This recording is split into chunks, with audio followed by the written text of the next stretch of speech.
believing in multiple gods. We are not monotheists in the sense that we don't believe there is a God and we are here. We are monists. We believe God and we are one. We believe that this body, there is the divine spirit in us and is part of that ultimate. So congratulations, all you got the promotion now. Now, the next question you may come up that, wait, if we are all divine, then how about that rapist, murderer, serial rapist, convicted person, how can that person be a divine person?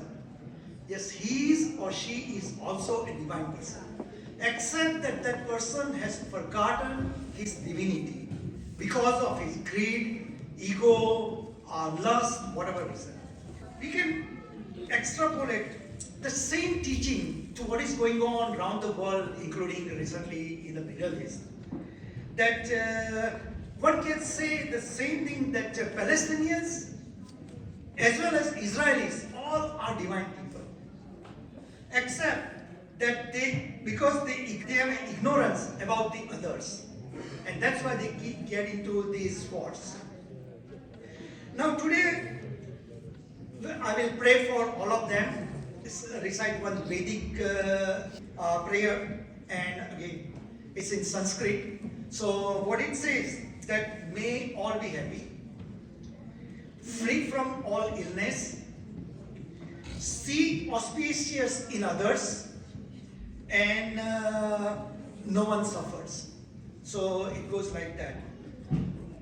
Om Sarve Bhavantu Sukhinah, Sarve Santu Niramaya, Sarve Patrani Pashyantu, Ma Kashi Dukha Bhagave.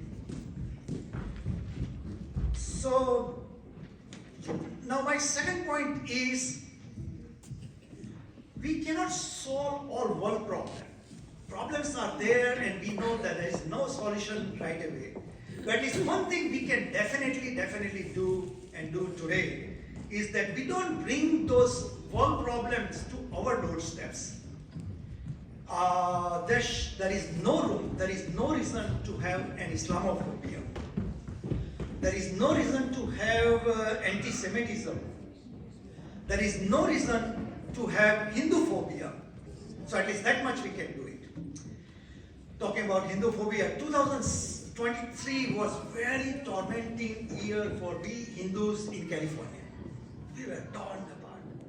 Because the state put on one law, SB 403, for caste-related laws, assuming that whatever happened in India historically, that's everything is very rampant, live, going on in California.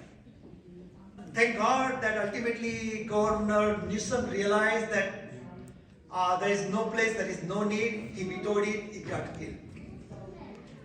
Now, the third interesting point, and that is rain. In Hindu tradition, rain holds very profound significance, symbolizing life for sustenance, and is important for harmony between the nature and the divinity.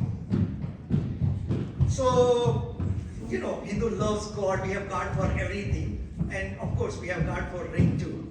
So our prayers for the rain god, we call it Meghraj or Lord Indra, and this request to prayer for God is not to give us water, not give me, but to reflect our deepest respect for the nature's balance, recognizing our responsibility to protect the environment. So this Sanskrit prayer, basically it says that, O Lord Ganesha, another god, please bless us with rain. And I will end my presentation with this recital. Om Gam Ganapati Namah Varshum Karu Swaha Thank you very much, everybody.